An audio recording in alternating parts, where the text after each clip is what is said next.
Brought to you by Agilus Diagnostics.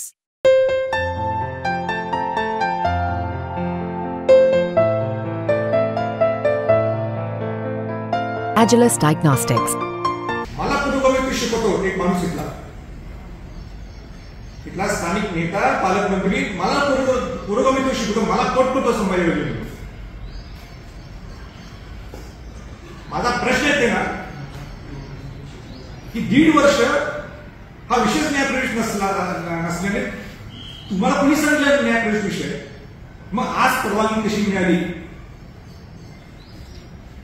जे जिल्हाधिकाऱ्यांना वाटलं म्हणून तिने घेऊन टाकले का? बेजबाबदारपणाने पालकमंत्र्यांनी बोलून चालत नाही मला पोट करून, आणि तुम्ही पुरोगामी कोण म्हणता? शाहू महाराजांचं पुरोगामित्व मला शिकून मी त्यांच्या घराण्यात माझा जन्म झाला. भीमा कोरेगावचा ज्यावेळेस संकट निर्माण झालं होतं, मी बोलणार आहे पार्लमेंटमध्ये, मी पार्लमेंटमध्ये संसदेमध्ये बोललो, शरद पवार साहेबांनी मी बोललो. हे कुठं बोलले का ते?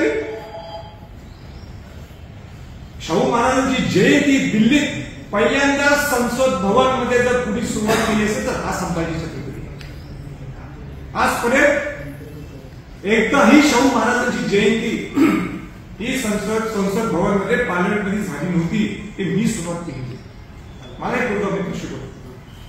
मला एक प्रश्न विचारायचा आहे. एक यासिन भटकळ हा अतिरेकी इंडियन मुजाहिदीन संघटनेचा तो सदस्य आहे. जर्मन बेकरी जो बॉम्बस्फोट झाला त्याचा मुख्य आरोपी आहे. 7-8 ठिकाणी आज भारताचे बॉम्बस्फोट झाले त्याचा तो प्रमुख आहे. प्रमुख म्हणजे त्याचा मुख्य एक भाग होता त्याचा. हा यासिन भटकळ विशाळगडला राहिला होता ही तिची नोंद आहे. एवढा मोठा ते किल्ले कुठे विशाळगड किल्ल्यावर त्यावेळी हे भाषे कुठे होतं?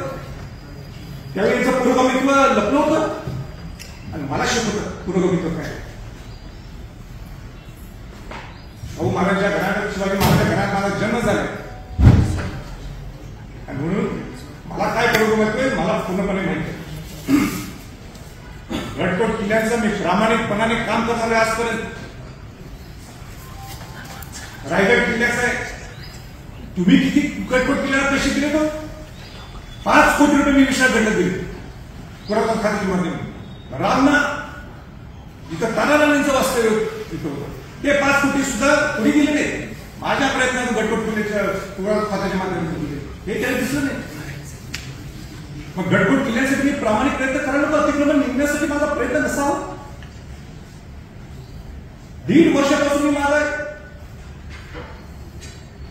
त्यावेळी तुम्हाला 1.5 वर्ष पालकमंत्रीत्व तुम्ही असताना तुम्हाला किंबहुना आणि इथल्या नेत्यांना दिसलं नाही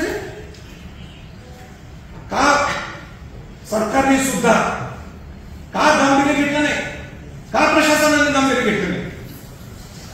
ज्यावेळी तुम्हाला माहित होतं मी येणार नाही तिथं, सगळी शिवभक्त येणार, आक्रोश शिवभक्त, का तुम्ही यंत्रणा लावली नाही? आक्रोश दाखवणार आहे शिवभक्त. ते जेन्युइनली तो अडचण येतोय.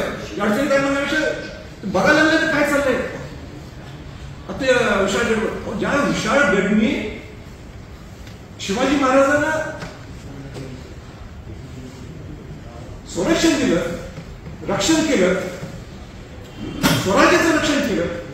ज्या विशाळगडमध्ये छत्रपती शिवाजी महाराजांच्या बरोबर छत्रपती संभाजी महाराज, छत्रपती राजाराम महाराज, ताराराणींचं वास्तव्य होतं. अनेक राजधानीमध्ये विशाळगड ही एक राजधानी मराठ्यांची होती.